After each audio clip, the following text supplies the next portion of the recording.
ஓம் நமச்சிவாய சிவாய நம. அனைத்து தமிழ் உள்ளங்களுக்கும் கனிவான வணக்கங்கள்.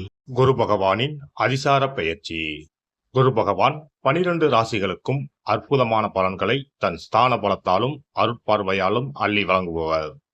அதனால்தான் குரு பார்க்க கோடி நன்மை என்பார்கள். குருவின் திருவருள் சகல மங்களங்களையும் சுபிட்சத்தையும் அளிக்கும். குரு பிரம்மா, குரு விஷ்ணு, குரு தேவோ மகேஸ்வரக, குரு சாஸ்தாத் பரபிரம்மா, தஸ்மை ஸ்ரீ குருவே நம என்கிற மந்திரத்தை சொல்லி குருவை வணங்க நன்மைகள் தேடி வரும். ஒரு ஜாதகத்தில் ஏராளமான தோஷங்கள் கெடுக்கும் நிலையில் இருந்தாலும் கூட அப்படி தோஷம் ஏற்படுத்தக்கூடிய கிரகத்துக்கு குருவின் பார்வையோ தொடர்போ இருந்தால் அது கெடுதல்களை செய்யாது என்பது சிறப்பு. அப்படிப்பட்ட குரு பகவான் ஆண்டுக்கு ஒரு முறை ஒரு ராசியில் இருந்து அடுத்த ராசிக்கு பெயர்வார். சில நேரங்களில் அதிசாரமாகவும் வக்கரமாகவும் முன்னும் பின்னும் உள்ள ராசிகளுக்கு குரு பகவான் சஞ்சாரம் செய்வதும் உண்டு. அந்த வகையில் தற்போது தன் பகை வீடான மிதுன ராசியில் சஞ்சாரம் செய்யும் குரு பகவான் அதிசாரமாக கடக ராசியில் பிரவேசித்து உச்சமடைய போகிறார். வரும் அக்டோபர் மாதம் 18ஆம் தேதி கடகத்தில் பிரவேசிக்கும் குரு பகவான் டிசம்பர் 5ஆம் தேதி வரை அங்கேயே தங்கியிருந்து பலன் தரப்போகிறார். அதன் பின் வக்கரமடைந்து மிதுன ராசிக்கு திரும்புவார்.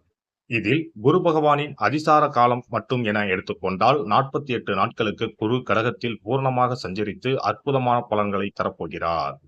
அடுத்த ஆண்டு நிகழும் குரு பெயர்ச்சிக்கு பின்னர் ஓராண்டு உங்கள் வாழ்க்கை எப்படி இருக்கும் என்பதற்கான முன்னோட்டமாக இந்த 48 நாட்களும் அமையும் என்றால் அது மிக இல்லை. அந்த வகையில் இதில் அற்புதமான பலனை பெறப்போகும் ராசிக்காரர்கள் என்றால் முதலில் மிதுன ராசியை சொல்லலாம். ஜென்ம குருவாக இருந்தவர் தனஸ்தானத்துக்கு நகர்வது நல்ல மாற்றமாகும். கன்னி ராசிக்கு லாபஸ்தானத்தில் அமர்ந்து உற்சாகத்தை கொடுக்க போகிறார். விருச்சக ராசிக்கு 9இல் அமர்ந்து ஆசுவாசப்படுத்தப் போகிறார். மகர ராசிக்கு 7இல் அமர்ந்து ஆனந்தமான வாழ்வை தரப்போகிறார். மீனராசிக்காரர்கள் கஷ்டங்கள் நீங்கி சுகமான வாழ்வை அனுபவிப்பார்கள். மற்றபடி தனகாரகரான குரு பகவான் உச்சம் அடைவதால் உலகெங்கும் பணத்தட்டுப்பாடு ஓரளவு நீங்கும். வாரா கடன்கள் வங்கிகளுக்கு அதிகம் வசூலாகும். மழையளவு உயரும். உணவுப் பொருள் உற்பத்தி அதிகரிக்கும். விருச்சிக ராசியை குரு பகவான் பார்ப்பதால் பூமி விலை உயரும். ரியல் எஸ்டேட் சூடுபிடிக்கும். மருந்து பொருட்களின் விலைகள் குறையும். குரு பகவான் மகர ராசியை பார்ப்பதால் அந்நிய முதலீடுகள் அதிகரிக்கும். குரு பகவான் மீனராசியை பார்ப்பதால் கல்வித்துறை நவீனமாகும். பதிப்பகத்துறை, கேட்டரிங், சட்டம், சிஏ, சிவில், ஆர்கிடெக்ட் துறைகள் வளர்ச்சியடையும்.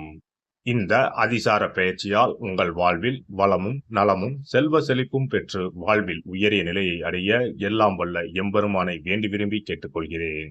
கடகராசி அன்பர்களே, உங்களுக்கு கடந்த ஆண்டுகள் சரியாக அமையவில்லை என்றே சொல்லலாம். தற்போதைய குருவின் சஞ்சாரமும் விரயத்திலேயே இருக்கிறது.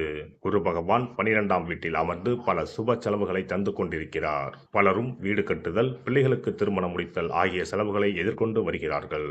ஆனால் அக்டோபர் 18ஆம் தேதி குரு பகவான் ராசிக்குள்ளேயே வந்து உச்சமடைகிறார். ஜென்ம குரு வருகிறாரே, என்ன செய்வோரோ என்ற கவலை கொள்ள வேண்டாம். ராசியில் உச்சமடையும் குரு பகவான் கடகராசிக்கு பெரிய தீமைகளை செய்ய மாட்டார் என்றாலும் சில விஷயங்களில் எச்சரிக்கையாக இருப்பது நல்லது.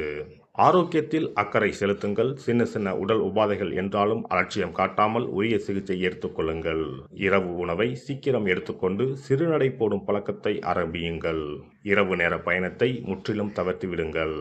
எதற்கெடுத்தாலும் கோபப்படாமல் வார்த்தைகளில் நிதானத்தை கடைபிடியுங்கள். முன் கோபத்தை முற்றிலும் தவிர்த்து விடுங்கள். நெருக்கமானவர்கள் மனம் புண்பட்டு விலகி போக வாய்ப்பு உண்டு என்பதால் அனைவரிடம் அன்பாக பழகுங்கள். ராசிக்கு 5ஆம் வீட்டை குரு பகவான் பார்க்கிறார். எனவே நீண்ட காலமாக குழந்தை பாக்கியம் எதிர்பார்த்து காத்து கொண்டிருந்தவர்களுக்கு மழலை செல்வம் கிடைக்கும் வாய்ப்பு உள்ளது. பூர்வீக சொத்துக்களில் இருந்த பிரச்சனைகள் தீரும். குலதெய்வ கோவிலுக்கு சென்று விட்டு போன பிரார்த்தனையை நிறைவேற்றுவீர்கள். ராசிக்கு 7ஆம் இடத்தை குரு பகவான் பார்ப்பதால் குடும்பத்தில் அந்யோன்யம் அதிகரிக்கும். கணவன் மனைவி இடையே பாசம் அதிகரிக்கும். ஈகோ பிரச்சனைகள் விலகும். வாழ்க்கை துணைவர் வழியில் நல்ல ஆதாயம் கிடைக்கும். வாழ்க்கை துணையின் உடல் நலம் மேம்படும். வியாபாரத்தில் புதிய பங்குதாரர்கள் கிடைக்க வாய்ப்புண்டு. பழைய பங்குதாரர்களும் மோதல் போக்கை கைவிட்டு இணக்கமாக நடந்து கொள்வார்கள். ராசிக்கு 9ஆம் வீட்டை குரு பகவான் பார்ப்பதால் குடும்பத்தில் வசதி வாய்ப்புகள் கூடும். தந்தை வழியில் நன்மைகள் நடைபெறும். அவரின் ஆரோக்கியம் மேம்படும். புதிய யோக அமைப்புகள் தேடி வரும்.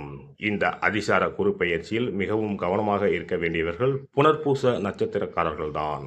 ஆரோக்கியத்தில் மிகுந்த அக்கறை எடுத்துக்கொள்ள வேண்டியவர்கள் அவர்கள்தான். மற்றபடி பூசம், ஆயில்யம் ஆகிய நட்சத்திரக்காரர்களுக்கு மிகுந்த நற்பலன்களை இந்த குரு பெயர்ச்சி வழங்கும். திங்கள் கிழமைகளில் சிவாலயம் சென்று வழிபட்டு வாருங்கள். பிரதோஷ காலத்தில் நந்திக்கு நடைபெறும் அபிஷேகத்தை தரிசனம் செய்யுங்கள். வசதி குறைந்த மாணவர்களுக்கு உதவி செய்யுங்கள். குரு பகவான் மனமகிழ்ந்து உங்கள் வாழ்வை மாற்றுவார். சிறப்பு தொகுப்பு: தோஷங்களை நீக்கும் கற்பூர பரிகாரம். வாஸ்து சாஸ்திரங்களின்படி வாழ்க்கையில் மகிழ்ச்சியையும் செழிப்பையும் கொண்டு வர பல வழிகள் உள்ளன. வருமானம் பெருக, வீட்டில் உள்ள கண் திருஷ்டி நீங்க, வேலை கிடைக்க, பல சுப பலன்கள் கிடைக்க, சிறு விஷயம் செய்தால் எல்லாம் நல்லபடியாக நடக்கும். வாஸ்துப்படி கற்பூரம் மற்றும் கிராம்பு எரிப்பது பல பிரச்சனைகளை சமாளிக்கும். இரவில் கிராம்பு வைத்து கற்பூரம் கொளுத்துங்கள். ஆசைகளை நிறைவேற்றும் சக்தி கற்பூரத்திற்கு உண்டு. உங்கள் விருப்பம் நன்றாக இருந்தால் அது நிச்சயம் நிறைவேறும். பண பிரச்சனைகளில் இருந்து விடுபட சனிக்கிழமை இரவு படுக்கைக்கு செல்வதற்கு முன் கிராம்பு மற்றும் கற்பூரத்தை வெள்ளி கிண்ணத்தில் எரிக்கவும். இப்படி செய்தால் பண பற்றாக்குறையை போக்கலாம். வீட்டில் உள்ள எதிர்மறை சக்தியை விரட்ட கற்பூரம், கிராம்பு மற்றும் ஏலக்காய் நன்றாக வேலை செய்யும். இவை தீய சக்திகளை வீட்டில் இருந்து விலக்கி வைக்கும். கற்பூரம், 5 ஏலக்காய், 5 கிராம்பு ஆகியவற்றை ஒரு பாத்திரத்தில் எடுத்து எரிக்கவும்.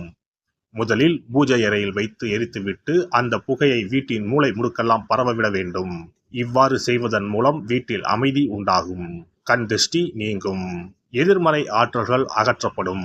வீட்டில் இருப்பவர் மீது தீய பார்வை இருந்தால் அது நீங்கும். இவற்றை எரிப்பதன் மூலம் வீட்டில் உள்ள எந்த நோய்வாய்ப்பட்ட நபரின் உடலில் இருந்தும் அந்த பிரச்சனைகள் நீங்கும். ஆரோக்கியம் மேம்படும். சனிக்கிழமை அன்று மாலை வீட்டில் கிராம்பு மற்றும் கற்பூரத்தை எரிப்பது குடும்ப உறுப்பினர்களுக்கு மகிழ்ச்சியையும் அன்பையும் தரும். எல்லோரும் மகிழ்ச்சியாக இருப்பார்கள். எதிரிகளிடமிருந்து விடுபடுவார்கள். மேலும் கிராம்பு மற்றும் கற்பூரத்தை எரித்து வர வீட்டில் உள்ள பிணக்குகள் நீங்கும். சில சமயங்களில் நீங்கள் எவ்வளவு முயற்சி செய்தாலும் உங்கள் தொழிலில் வெற்றி பெற முடியாது. இது போன்ற சமயங்களில் கற்பூரத்துடன் இந்த தீர்வை முயற்சிக்கவும். இந்த அணுகுமுறை நீங்கள் விரும்பிய வெற்றியை தரும். வேலை நேர்காணலுக்கு செல்லும் போது கற்பூரம் மற்றும் கிராம்பு எரிப்பது நல்லது. மேலும் 2 கிராம்புகளை வாயில் போட்டுவிட்டு வெளியே செல்லவும். நேர்காணலுக்கு செல்வதற்கு முன் அவற்றை அசைக்கவும். இப்படி செய்தால் வேலை கிடைக்கும். தொழிலில் முன்னேற்றம் ஏற்படும். கடுகு எண்ணெயில் 2 கிராம்புகளை போட்டு காலையில் கடவுளுக்கு அருகில் தீபம் ஏற்றவும். அதன் பிறகு நேர்காணலில் கலந்து கொள்ளுங்கள். இவ்வாறு செய்வதன் மூலம் தொழிலில் உள்ள தடைகள் அனைத்தும் நீங்கும். நல்ல வேலை கிடைக்கும். திருமண உறவில் சிக்கல் இருந்தால் வெள்ளி அல்லது வேறு ஏதேனும் பாத்திரத்தில் கற்பூரத்தை எரிக்கவும். அறையின் மூலையில் 2 கற்பூரங்களை வைக்க வேண்டும். இவ்வாறு செய்வதன் மூலம் தம்பதிகளிடையே ஒற்றுமை அதிகரிக்கும். மேலும் இரவில் கற்பூரம் மற்றும் கிராம்புகளை எரிப்பதால் வாழ்வில் உள்ள தடைகள் நீங்கும்.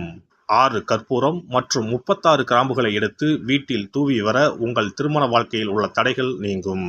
எந்த ஒரு பரிகாரமாக இருந்தாலும் அதை முழு மனதோடு தெய்வ நம்பிக்கையோடு தொடர்ந்து செய்து வந்தால் மட்டுமே பலன் கிடைக்கும். எனவே நம்பிக்கையோடு செய்து பலனை பெறுங்கள். நல்லதே நடக்கும். எல்லாம் வல்ல இறையருளால் நீங்களும் உங்கள் அன்பு குடும்பமும் உடல் நலம், நீளாயுள், நிறை செல்வம், உயர் புகழ், மெய்ஞானம் ஓங்கி வாழ்க வளமுடன்.